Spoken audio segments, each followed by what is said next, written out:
दोस्तों ये पार्ट बहुत ज्यादा मजेदार और इंटरेस्टिंग होने वाला है। सुपरनैचुरल ट्विस्ट, मिस्ट्री, रोमांस और सस्पेंस से भरा हुआ ये ड्रामा कतई जहर होने वाला है। दोस्तों बोले तो इसकी स्टोरी ना बहुत ही ज्यादा मजेदार और दिलचस्प है, लेकिन ये 56 एपिसोड के साथ में है और हिंदी में भी अवेलेबल नहीं है। लेकिन अगर उससे पहले आपने इसके पहले पार्ट को नहीं देखा है तो डिस्क्रिप्शन और कमेंट बॉक्स में जाकर लिंक पर आप देख सकते हो।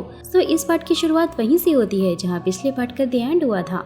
सभी लोग इधर उधर की चीजें चेक करके कब्र के पास पहुँचते हैं, जहाँ उन्हें फिर से कब्र में पुरानी चीजें रखी हुई मिलती हैं। सब काफी शॉक हो गए थे और उसके बाद वापस आ जाते हैं। और वहीं दूसरी तरफ रुई युन को वीडियो कॉल कर अपना हाल चाल बताता है और उसके बाद रुई फिर से अकेले गुफा में जाता है, जहाँ उसे कब्र पर फैन कुआन बैठा हुआ दिखाई देता है। जैसे ही रुई से सवाल पूछता है कि मुझे गोल्डन आई के बारे में जानना है और ये भी कि तुम्हारी कब्र में कंकाल की जगह इतनी सारी कीमती चीजें क्यों हैं, कि तभी फैन कुआन अपनी आंखों को रेड करते हुए कहता है कि इन गोल्डन आई के बारे में जानना है तुम्हें। और दोस्त फिर उसी टाइम पर रुई की आंखें खुल जाती हैं, यानी कि ये उसका एक सपना था।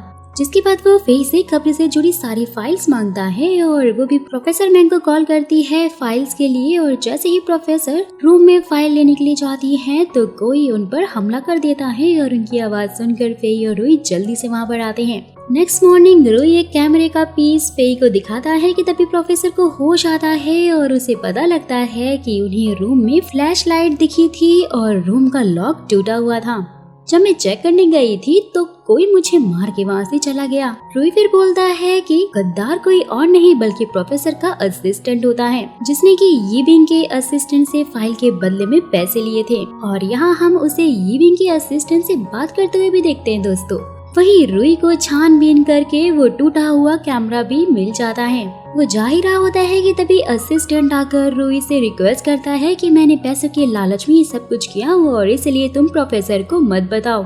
लेकिन रुई कहकर जाने लग जाता है कि अब इसका कोई फायदा नहीं है। तो फिर असिस्टेंट रुई को गुस्से से मारने के लिए आगे बढ़ता है कि तभी यीबिंग का असिस्टेंट उसे शूट करके भाग जाता है, जहाँ गोली उसके हाथ पर लग जाती है। और इसके बाद रुई प्रोफेसर से आगे पूछता है कि हमें अलग अलग कब्र मिली है और इसका क्या मतलब हो सकता है। तो प्रोफेसर बोलती है कि मैं यहाँ पर रहकर अभी और जांच करूंगी। तो रुई बोलता है कि मैं फेई के साथ में वापस जा रहा हूँ और मुझे कुछ काम है। नेक्स्ट डे फेई और रुई सभी को बाय कहकर वहाँ से निकल जाते हैं और उसके बाद रुई और फेई दोनों ही घर आ जाते हैं। यहाँ युन दोनों को देखकर बहुत ज्यादा खुश होता है।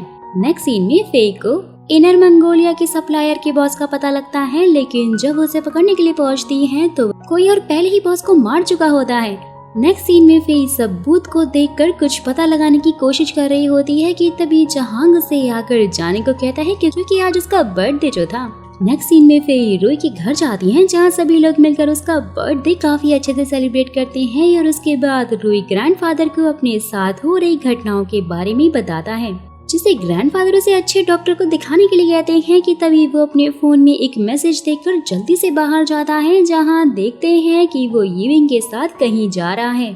जिया भी उसे जाते हुए देख लेती है और फेई को फटाक से बता देती है। हम यीबिंग और रुई को बातें करते हुए देखते हैं, जहां यीबिंग अपनी गलती की माफी मांगते हुए रुई के बिजनेस में हेल्प करने के लिए कहती है। लेकिन रुई उसे मना करके जा रहा होता है कि मैं हमेशा अपने दोस्तों की हेल्प करता हूँ, धोखेबाजों की नहीं। कि तभी यीबिंग उसे गोल्डन आई की सारे इन्फॉर्मेशन का लालच देती है, साथ ही बोलती है कि वो उनके बारे में बहुत कुछ जानती है और अगर उसे उनके बारे में जानना है तो वो उसकी हेल्प कर सकती है। और साथ ही उसे सुबह की फ्लाइट की टिकट देकर चली जाती है। गोल्डन आई के लिए रुई इसका ऑफर एक्सेप्ट कर लेता है और नेक्स्ट डे दोनों को यूनान में दिखाया जाता है। दोस्तों जहाँ पर यीबिंग रुई को बता रही होती है कि उसे बस इतना करना है कि हमारी खरीदे जेड स्टोन की कीमत आज के एग्जीबिशन में बढ़वानी है, ज्यादा पैसों में खरीद कर। और वहीं फेई और जिया शॉपिंग पर होती हैं, जहां फेई उसे अकेला छोड़कर चली जाती है कि उसे केस के सिलसिले में यूनान जाना है। और वहीं दूसरी तरफ इस ड्रामा के एक न्यू कैरेक्टर से मिलते हैं दोस्तों, जिसका नाम है मिस्टर नांगा, जिन्हें अपनी असिस्टेंट से रुई के आने का पता लगता है। और वहीं फेई ग्रैंडफादर और जहांग के भाई से आकर यूनान में मिलती है और रुई के बारे में पूछती है, जो कि उसे बताते हैं कि वो तो यीबिंग के साथ में है। नेक्स्ट सीन में फिर हम सभी को एग्जीबिशन में देखते हैं, जहां रुई जेड स्टोन की बोली 6 मिलियन से 16 मिलियन तक पहुंचा देता है और 16 मिलियन में एक आदमी उसे खरीद भी लेता है। जिसके बाद यीबिंग अपने डैड को इसके बारे में बताती है, तो ये पता लगता है कि अंकल केन बस रुई को अपने बिजनेस के लिए ही यूज करना चाहते हैं। जिसके बाद मिस्टर नागा आकर रुई को अपना इंट्रो देते हैं कि वो नागा स्टॉक कंपनी के ओनर हैं और वो उसे कहकर चले जाते हैं कि हमारा रिश्ता काफी पुराना है, हम फिर मिलेंगे। जिसके बाद मिस्टर नागा और ग्रैंडफादर को हम बात करते हुए देखते हैं, जहाँ ये पता लगता है कि मिस्टर नागा के फादर और ग्रैंडफादर काफी अच्छे दोस्त थे और जब वो लोग कब्र की खोज में जाने वाले थे तो उनकी जगह रुई के ग्रैंडफादर चले गए थे। वहीं यीबिंग फेई से बात करके रुई को कुछ लोगों से मिलने के लिए कहती है, लेकिन वो तो उसे मना करके ही चला जाता है। और उसके बाद रुई फेई को मैसेज करके होटल रूम में बुलाता है कि वो मुसीबत में है। जब फेई उस रूम में पहुंचती है तो देखती है कि रुई ने उसका बर्थडे सरप्राइज प्लान करके रखा था, क्योंकि लास्ट नाइट वो यीबिंग के साथ जो चला गया था। और फिर वो फेई का बर्थडे बहुत ही अच्छे से सेलिब्रेट करते हैं और फेई भी काफी ज्यादा खुश हो जाती है क्योंकि वो रुई के साथ जो थी।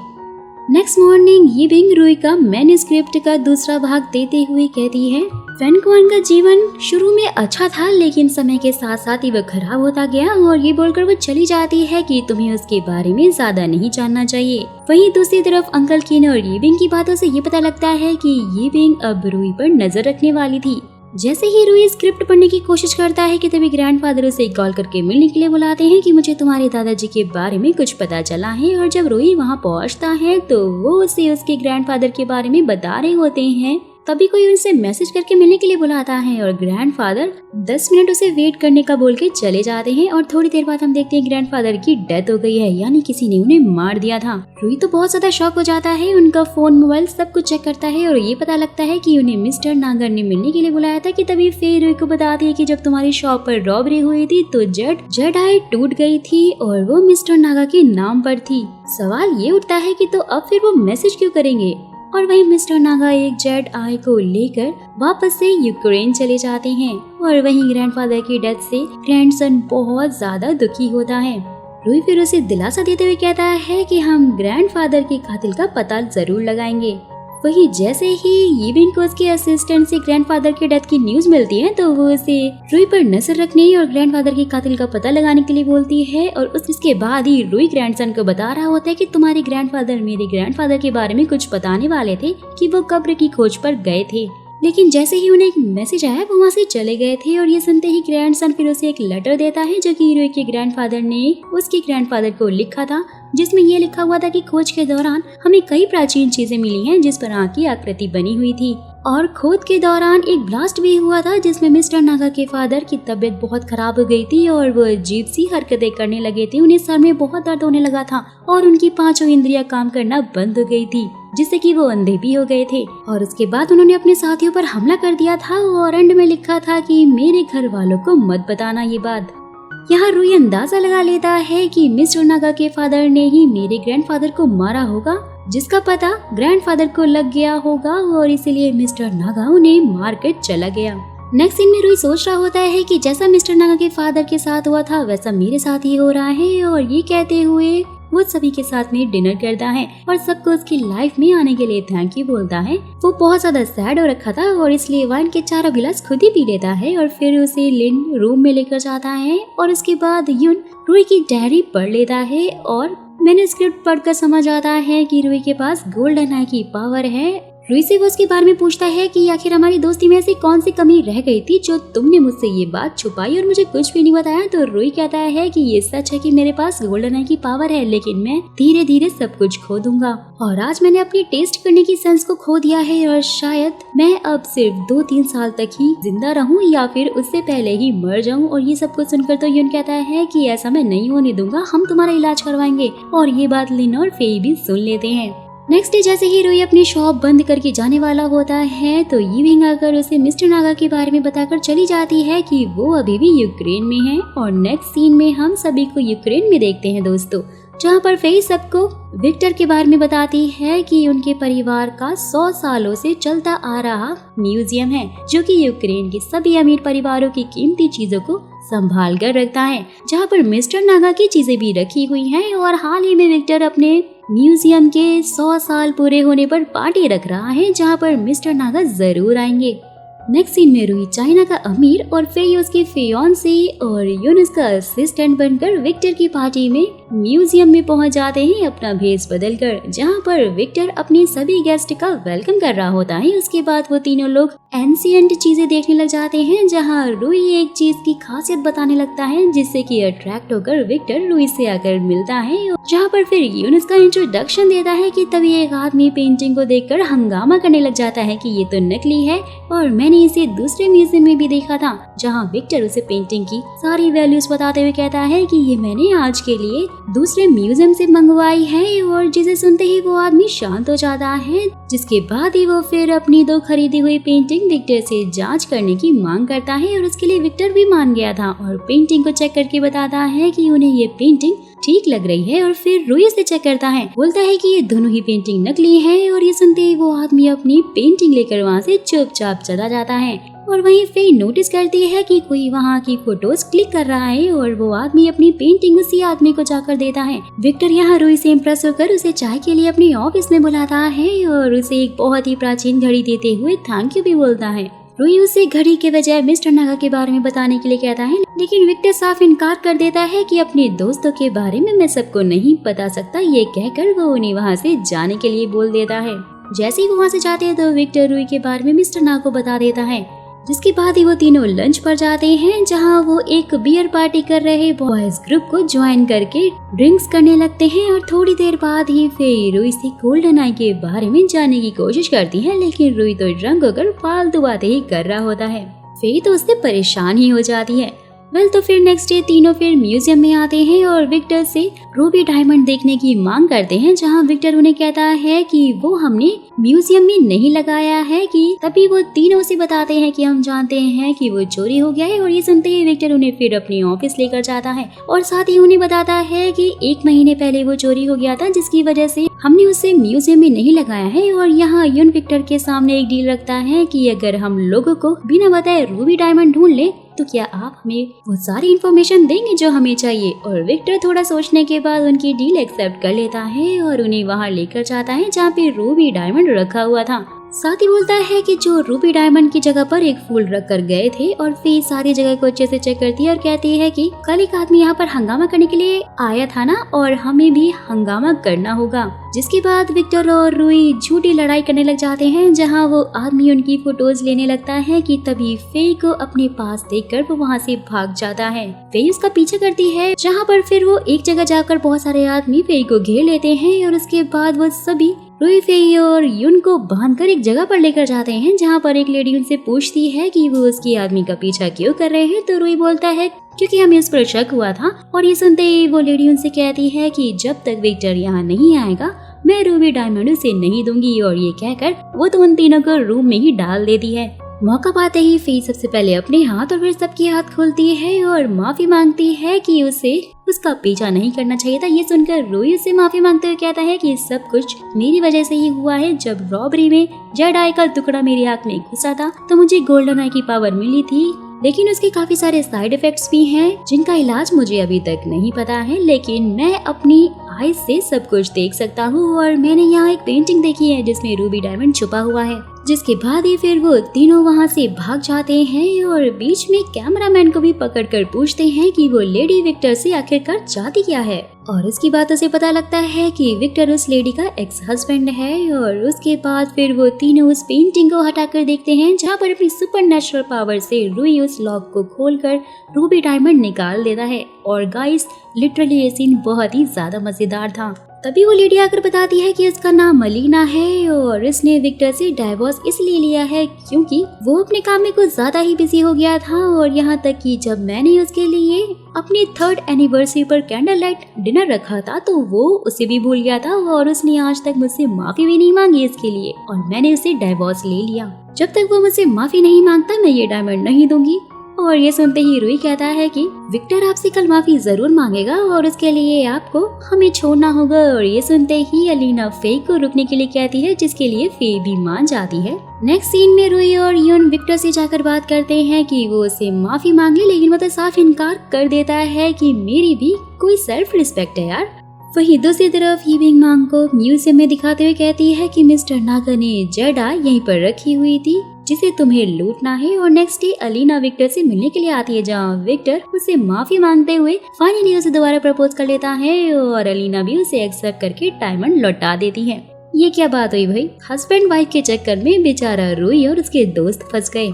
वेल तो फिर उसके बाद रूही विक्टर को उसकी डील याद दिलाता है और विक्टर उन तीनों को एक रूम में लेकर जाता है, जहाँ फेई महसूस करती है कि कोई तो है जो कि पीछे से निकला है। और वो कोई और नहीं दोस्तों, मैंग था, जो कि सीसीटीवी रूम में पहुंचकर वहां के सिक्योरिटी गार्ड को मार डालता है और कैमरा चेक करता है। और वहीं विक्टर सभी को जेड आई दिखाता है और रूही अपनी सुपरनैचुरल पावर से उसके अंदर ब्लैक कलर का कुछ देखता है, और जहाँ पर तभी बॉम्ब ब्लास्ट हो जाता है, जिससे कि सभी बेहोश हो गए थे। यिबिंग और मैंग उस जेड आई को चुराकर भागने की कोशिश करते हैं, लेकिन फेई उठकर उनसे जबरदस्त फाइट करती है और यहाँ यिबिंग वहाँ से भाग जाती है मौका पाते ही। और रूही भी उसके पीछे जाता है, लेकिन मैंग और यिबिंग वहाँ से भाग गए थे। अलीना भी वहाँ पर पहुँच जाती है, जिसकी कार लेकर वो लोग फिर यिबिंग का पीछा करते हैं, लेकिन रास्ते में उन्हें मिस्टर नागा मिल जाते हैं और रूही इनसे ग्रैंडफादर को मारने का कारण पूछता है, तो मिस्टर नागा बोलते हैं कि मैंने तो उन्हें मारा ही नहीं है, हमें पहले यिबिंग को पकड़ना होगा, वो ज्यादा इम्पोर्टेंट है। सब लोग मिलकर फिर यिबिंग की कार को घेर लेते हैं, जहां मैंग उन्हें अपनी बॉडी पर बम दिखाते हुए सबको उड़ाने की धमकी देता है और यिबिंग को वहां से भगा देता है। मिस्टर नागा की असिस्टेंट मैंग के हाथ पर शूट कर देती है, जिससे मिस्टर नागा के आदमी उसे पकड़ कर ले जाते हैं, लेकिन मैंग रास्ते में उनको मार के भाग जाता है। वहीं दूसरी तरफ रूही और मिस्टर नागा को बात करते हुए देखते हैं दोस्तों, जहां उनकी बातों से ये पता लगता है कि ग्रैंडफादर ने मिस्टर नागा को मैसेज करके मिलने के लिए बुलाया था, लेकिन उनके पहुंचने से पहले ही ग्रैंडफादर को मार दिया गया था।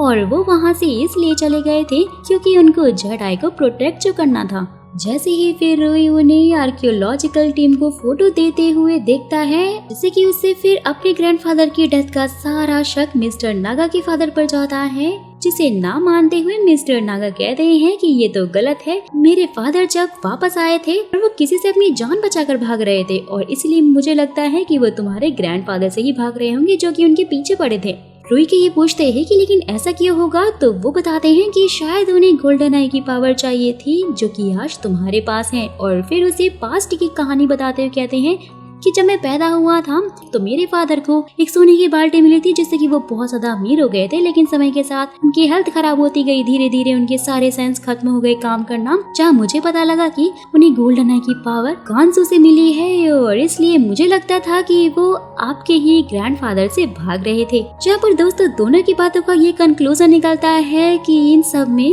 100% किन परिवार का हाथ हो सकता है, क्योंकि वो गोल्डन आई के बारे में बहुत कुछ जानता है। और तो और उन्होंने जेड आई को भी चुराने की कोशिश की थी कि तभी वहाँ पर विक्टर पहुंच जाता है और रूही को बताता है कि उसने जो भी ब्लैक कलर की चीज जेड आई में देखी थी वो तो बॉलक डॉन है, जो कि हवा के संपर्क में आने से रेडिएशन फैलाता है और उससे ही इंसान को गोल्डन आई की पावर मिलती है, लेकिन उससे इंसान की बॉडी धीरे धीरे खराब होने लग जाती है, जिसका अभी तक कोई भी इलाज नहीं है। और उसके बाद मिस्टर नागा कुछ डॉक्यूमेंट देते हुए कहते हैं कि ये सारी रिसर्च मेरे पापा ने की थी, जिसमें उन्होंने एक बौद्ध मंदिर का जिक्र किया है जो कि गांसू की गुफाओं में है, और मैंने उसे ढूंढने की कई बार कोशिश की, लेकिन वो तो मुझे मिला ही नहीं, और इसलिए अब तुम्हें उसकी खोज के लिए जाना चाहिए। क्या पता गोल्डन आई का कुछ इलाज तुम्हें मिल जाए, और इसमें मैं तुम्हारी पूरी हेल्प करूंगा। रूही के जाने के बाद मिस्टर नागा और उसकी असिस्टेंट की बातों से ये पता लगता है कि मिस्टर नागा रूही की मदद से गोल्डन आई के बारे में जानकर अमीर बनना चाहते थे, यानी कि उनकी भी साजिश थी।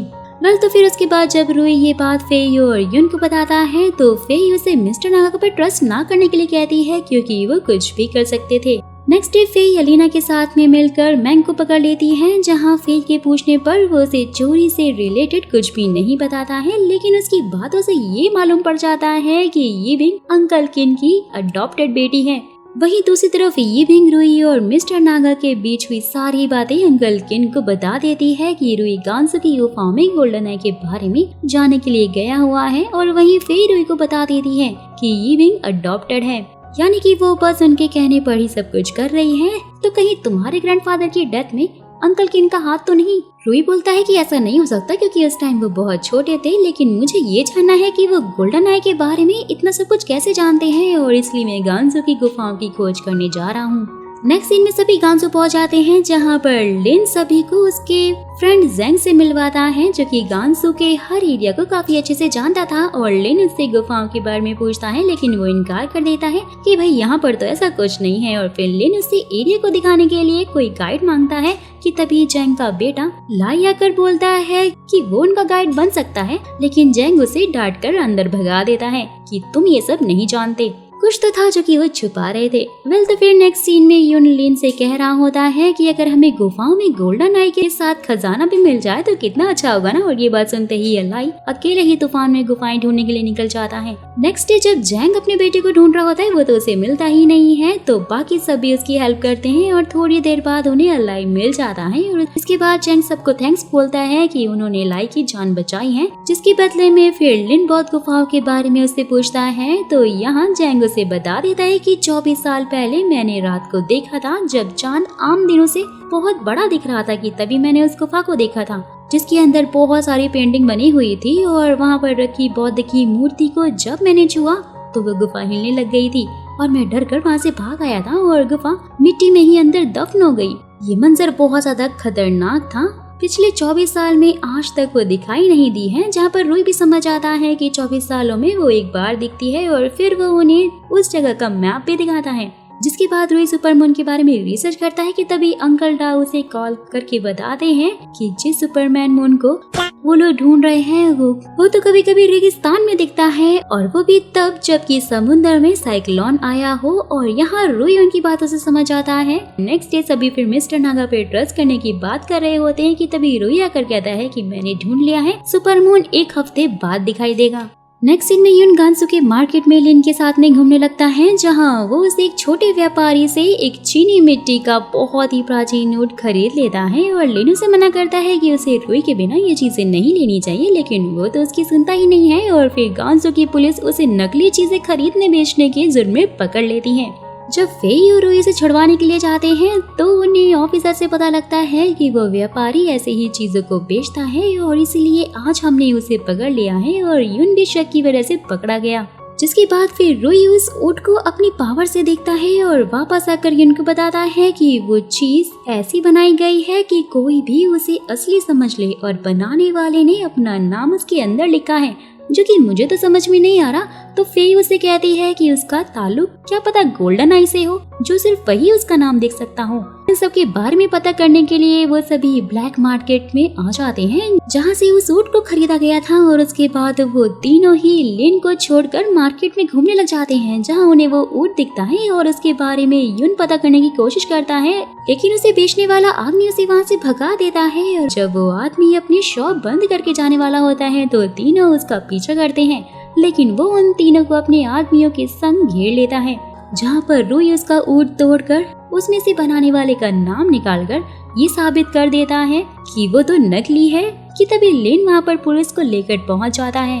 वहीं दूसरी तरफ ये विंग जो कि तीनों का पीछा कर रही होती है, वो सारी घटना के बारे में अंकल किन को बता देती है। नेक्स्ट डे फिर सभी वहाँ के एरिया के माफिया बॉस यानी ली से मिलने के लिए जाते हैं, जो कि नकली चीजें बनाकर बेचा करता था, ये बोलकर कि वो तंगराज वंश की है। जहाँ पर फिर रूई बॉस ली से कहता है कि मेरे पापा की आखिरी इच्छा थी कि मैं प्राचीन चीजों को इकट्ठा करूं, और इसलिए मैं चाहता हूँ कि आप सारी प्राचीन चीजें मुझे दे दें। लेकिन भाई बॉस ली तो साफ इनकार कर देता है। तो फेई उसे पैसों का लालच देती है, जिससे कि फिर वो मान जाता है। और वहाँ से निकलते टाइम रूई की आंखों में खतरनाक दर्द होने लग जाता है। तो फेई उसे लिन के साथ में घर भेज देती है और खुद यून के साथ बॉस ली का पीछा करती है। लेकिन रास्ते में हील्स एक्सचेंज करने के चक्कर में बॉस ली कहीं गुम हो जाता है, और उसके बाद वो दोनों एक रेस्टोरेंट में रुकते हैं, जहाँ की ओनर से उसे पता लगता है कि जैसे ये जगह वीरान है, ये पहले ऐसे नहीं थी और यहाँ एक व्यापारी की बहुत ही बड़ी फैक्ट्री थी। लेकिन जब से वो बिक गई सब कुछ खराब हो गया है, और इस फैक्ट्री से आज भी रात को चिल्लाने की आवाजें आती हैं, और इसलिए कोई रात में यहाँ से बाहर निकलता ही नहीं है डर के मारे। वहीं दूसरी तरफ बॉस ली अपनी फैक्ट्री एक जापानीज बिजनेसमैन को बेच देता है, और नेक्स्ट सीन में फेई और यून सारी बातें आकर रूई को बताते हैं, और रूई फैक्ट्री में जाने का फैसला करता है। नेक्स्ट डे फिर चारों लोग फैक्ट्री में आ जाते हैं, और वहाँ के बॉडीगार्ड्स को मारकर वो अंदर पहुँच जाते हैं और देखते हैं वहाँ प्राचीन और जैसी बहुत सारी मूर्तियाँ थी, कि तभी उन्हें वहाँ मिस्टर फैंग मिलते हैं, जो कि इस फैक्ट्री के मालिक और वो मूर्तियाँ बनाने वाले थे। साथ ही वो उन्हें अपनी कहानी बताता है कि मैं बॉस ली के कर्जे में था, जिसे चुकाने के लिए मैंने अपनी ये फैक्ट्री उसको गिरवी रखी थी ताकि मैं उसका कर्जा चुकाकर अपनी फैक्ट्री वापस ले लूं, और इसलिए मैं यहाँ पर काम कर रहा था। लेकिन उसने मुझे धोखा दिया है और अब वो इस फैक्ट्री को ही बेचना चाहता है, और इसलिए मैं पुलिस में उसकी रिपोर्ट करूंगा। ये सब कुछ सुनते हुए इसकी हेल्प करने के लिए कहता है। और वहीं दूसरी तरफ बॉस ली का एक आदमी उन्हें फैक्ट्री में उन सब की होने की खबर दे देता है। बॉस ली अपने आदमियों को लेकर रूई पर आकर हमला कर देता है और उन सबको पकड़कर ले जाने लगता है। जाते हुए वो फैक्ट्री में आग लगा देता है, जिसे देखकर मिस्टर फैंग गुस्से में आकर खुद को छुड़ाकर अपने हाथ को चोट पहुंचाने लगते हैं, और फिर फेई और लिन उन गुंडों की अच्छी खासी धुनाई करते हैं, जिनमें से एक आदमी रुई को मारने लगता है कि तभी यिबिंग आकर उसे बचा लेती है। लेकिन फेई उसे पकड़ लेती है कि तभी पुलिस भी वहां पहुंच जाती है, और मौका पाकर यिबिंग खुद को छुड़ाकर वहां से भाग जाती है। जिससे कि उसके पॉकेट में से एक नकली झिंगुर भी गिर गया था, जो कि रुई ने उसे गिफ्ट में दिया था। जब वो अपनी होटल आकर देखती है तो वो उसे वहाँ पर नहीं मिलता है, और इसलिए वो वापस आकर उस झिंगुर को ढूंढती है, लेकिन वो उसे फैक्ट्री के बाहर भी नहीं मिलता। तो आगे की स्टोरी और भी ज्यादा इंटरेस्टिंग और मजेदार होने वाली है। अगर आप जानना चाहते हो कि आगे क्या हुआ, तो जानने के लिए मेरे कमेंट बॉक्स को नेक्स्ट पार्ट सून से भर दीजिएगा। और हाँ, इस वीडियो का लाइक 1000 है। अगर ये 24 घंटे में कंप्लीट हो जाता है तो नेक्स्ट वीडियो आपको तुरंत ही मिल जाएगी। जाने से पहले अगर मेरा एक्सप्लेनेशन थोड़ा सा भी पसंद आया हो, वीडियो अच्छी लगी हो, तो लाइक करना तो बिल्कुल मत भूलना। चैनल को सब्सक्राइब भी कर ही देना ताकि नेक्स्ट वीडियो आपको सबसे पहले मिल जाए।